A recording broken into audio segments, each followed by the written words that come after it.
Pemirsa, sejumlah pabrik harus tutup operasionalnya pada awal tahun 2025. Hal ini berimbas pada pemutusan hubungan kerja atau PHK secara massal kepada seluruh karyawannya. Pemicu dari tutupnya pabrik-pabrik ini didasari oleh sejumlah tantangan ekonomi, mulai dari penurunan permintaan pasar hingga meningkatnya biaya produksi. Sebagian pabrik yang tutup ini datang dari sektor manufaktur dan sektor tekstil, yang dimana kedua sektor ini merupakan tulang punggung ekonomi di berbagai daerah. Setidaknya pada tahun 2025 tercatat pabrik dari perusahaan besar yang ada di Indonesia harus memberhentikan operasionalnya.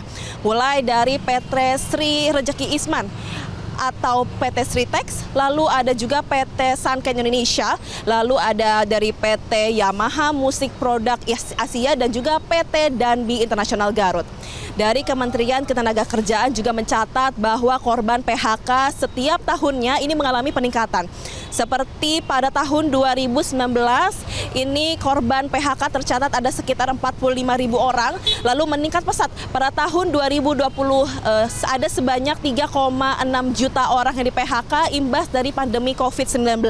Lalu disusul pada tahun 2021 ada sebanyak 538 lebih orang harus di PHK, dan pada tahun 2024 ini tercatat ada 80.000 orang yang di PHK, dan pada awal tahun 2025 ini setidaknya ada 3.000 orang lebih yang menjadi korban PHK. Lantas bagaimana tanggapan masyarakat terkait gelombang PHK ini?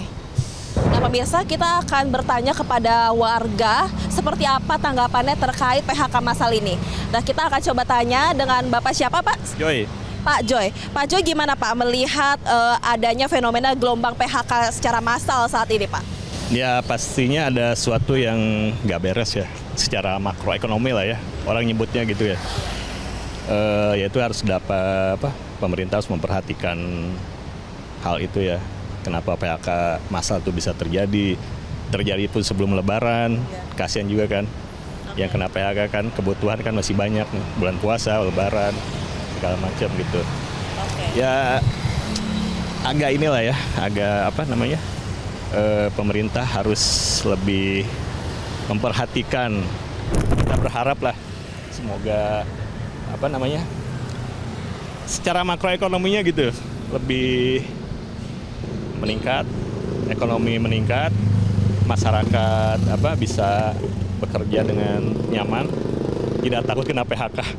Jujur sih untuk PHK massal ini memang untuk isu yang sangat sensitif ya kita hadapi. Sebelumnya kita pernah kenal juga berita-berita PHK massal ini khususnya di PT Sritex itu. Mungkin kami tidak terlalu